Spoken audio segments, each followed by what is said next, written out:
छाया, मैं कुछ दिनों के लिए दूसरे शहर जा रहा हूँ। आकाश, कुछ दिन पहले तो हम यहाँ शिफ्ट हुए, फिर ऐसे अकेले छोड़कर काम से जा रहे हो? अरे तो नया शहर है, घूम आया करना, और मैं कॉल करता रहूंगा। ठीक है, मैं रोकूंगी तो रुकोगे थोड़ी। तुम फिर शुरू मत हो, शाम है। ठीक है, मैं अपना सामान लगा देती हूँ, बस अपना ख्याल रखना। आकाश अगली सुबह दूसरे शहर के लिए निकल गया। अपना काम खत्म करके जब वो लौटने लगा, अचानक मौसम खराब हो गया और बारिश की वजह से रास्ता बंद हो चुका था। आकाश को मजबूरन फिर से अपनी बोरियत को दूर करने के लिए वो बाजार की ओर निकल आया। पास में ही छोटा बाजार। आकाश आधा बाजार घूम चुका था, तभी वहीं उसे एक काफी बुजुर्ग आदमी निराश बैठा दिखा। उसके पास दो छोटी छोटी मूर्ति और एक थोड़ी बड़ी मूर्ति थी, जिस पर काफी अच्छी कारीगरी की हुई थी। बाबा, आप क्यों परेशान हो? कुछ नहीं बाबूजी, बस सुबह से कुछ भी नहीं बिका। अरे बाबा, परेशान ना हो। ये मूर्ति कितने की है? एक काम कीजिए, ये 2000 रुपए है, ये मुझे दे दीजिए। बुजुर्ग ने डरते और झिझकते हुए कहा, लेकिन बेटा, ये मूर्ति शापित है। ये सब बकवास बातें होती हैं बाबा, कोई शाप वाप नहीं होता है। लाओ, ये मूर्ति मुझे दे दो। बुजुर्ग ने कांपते हाथों से उस मूर्ति को आकाश को दे दिया। रात में आकाश होटल के कमरे में गया और फोन से बात करने लगा। उसे ठंड सी महसूस होने लगी। फोन रखकर वो सोने के लिए लेट गया। रात गहरी हो चुकी थी, बारिश की वजह से ठंड थी, पर उसे अचानक गर्माहट महसूस होने लगी। उसे अच्छा लग रहा था। उसे महसूस हुआ जैसे कोई उससे चिपक कर लेटा हो। मीठी सी खुशबू, रेशमी बाल, दूसरे जिस्म की मानो छाया ही उसके पास हो। वो लगातार नींद में किसी के स्पर्श को महसूस कर रहा था। अचानक उसे अपने शरीर पर वजन महसूस हुआ। वो अचानक से उठकर बैठ गया। कमरे में बिल्कुल अंधेरा था। उस रूम की लाइट ऑन की तो देखा कमरा खाली था, कोई नहीं था। कमरा ठंडा था पर उसे पसीना आ रहा था। अगले दिन सुबह वो जल्दी उठ गया और शाम होते होते घर आ गया। छाया को फोन किया तो पता लगा वो माँ के यहाँ गई है, आज ही आने वाली है। उसके पास डुप्लीकेट चाबी थी। उसने गेट खोला और अंदर गया। थोड़ी देर बैठने के बाद नहाने चला गया। उसे बाथरूम में जाने के बाद ऐसा लगा बाहर कोई है। वो जैसे ही निकला उसको कोई नजर नहीं आया। वो ऊपर गया और उसे एक परछाई नजर आई। कौन है? छाया, मजाक मत करो, ऐसा मजाक पसंद नहीं है। तभी दरवाजे की डोरबेल बजी। जाकर देखा तो छाया थी। आकाश उसे देखते ही खुश हुआ और उसे गले लगा लिया। तुम सही वक्त पर आ गई, मुझे लगा कोई ऊपर है। ऊपर कौन है? मेरी कोई सौतन ले आए हो क्या? कैसी बात करती हो? अच्छा छोड़ो, मैं कुछ खाने का बना लूं, फिर बात करते हैं। हाँ ये ठीक है, मुझे ही भूख लगी है। अच्छा ये देखो कितनी सुंदर मूर्ति है। खाने के बाद वो अपने दोनों कमरे में प्यार की बातें करते हुए अपने निजी पलों के आने कर सो गए।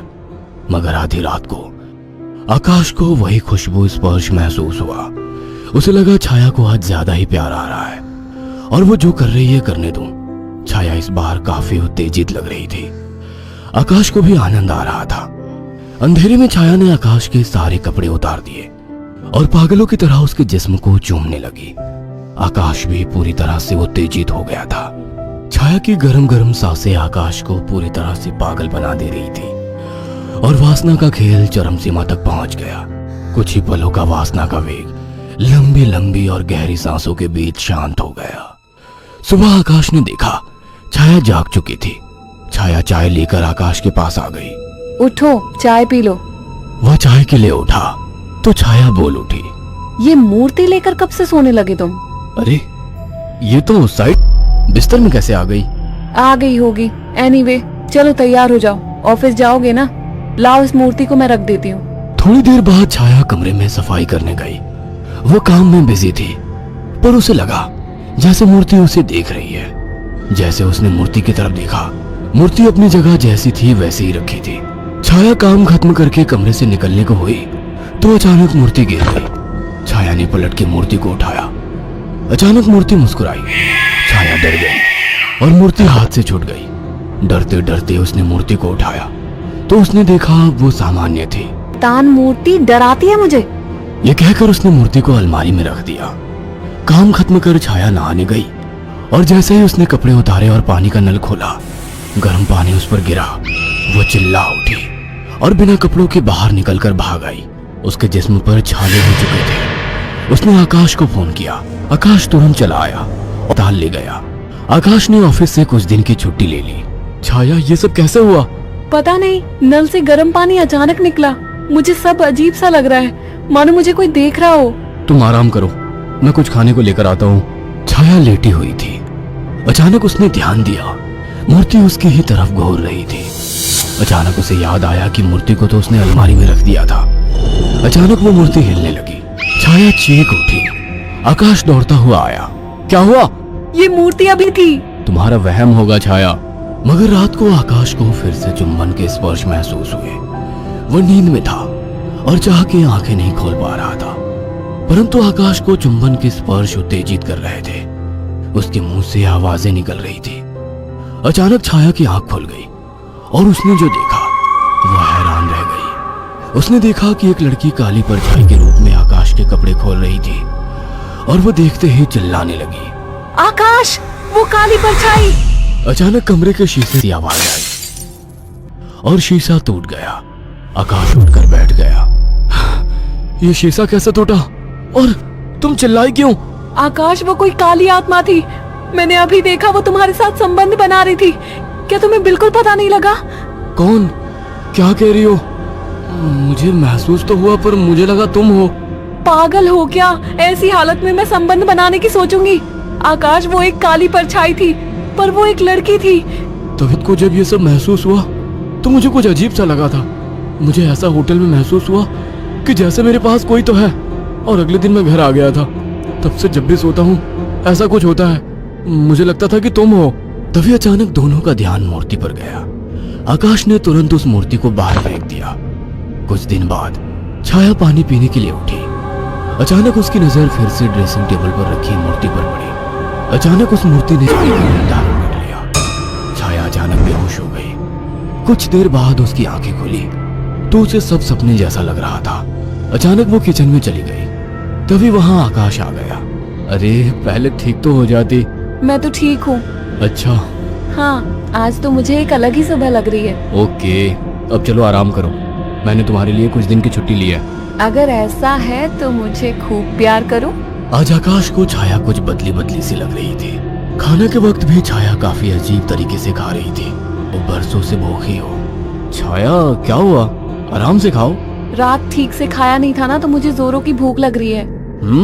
वैसे आज मीट बना काफी अच्छा है। गांव में अम्मा ने सिखाया था। अम्मा ने? कौन सी अम्मा ने? तुम तो कभी गांव गई ही नहीं। वो सब छोड़ो, सुनो ना, मेरा मन रोमांस का हो रहा है। तुम्हें लगता है ये सही वक्त है?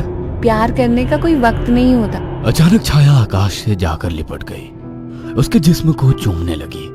आकाश ने देखा छाया ने आज साड़ी भी अलग तरीके से बांधी थी। दोनों के बीच संभोग क्रिया होने लगी। दोनों काफी उत्तेजित थे। अचानक आकाश को फिर से छाया में वही खुशबू और स्पर्श महसूस हुआ। छाया आकाश को छू तक नहीं ले रही थी। आकाश को महसूस हुआ ये छाया नहीं है। आकाश ने एक झटके से छाया को धक्का दे दिया। रुक क्यों गए? प्यार करो मुझे, रुक क्यों गए?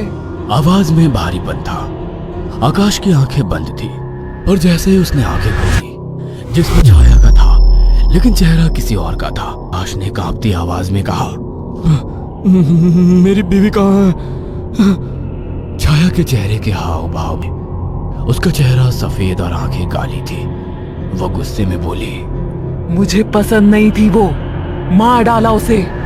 अचानक वो एक परछाई में बदल गई। उसने अपने लंबे और पहने दांत आकाश की गर्दन में गाड़ दिए। आकाश एक दिल दहला देने वाली चीख के साथ शांत पड़ गया। कुछ दिनों बाद जब घर से बगी तो पड़ोसियों ने पुलिस को बुलाया तो देखा दोनों की लाश बहुत बुरी तरह से कटी पड़ी है और सड़नी शुरू हो चुकी थी।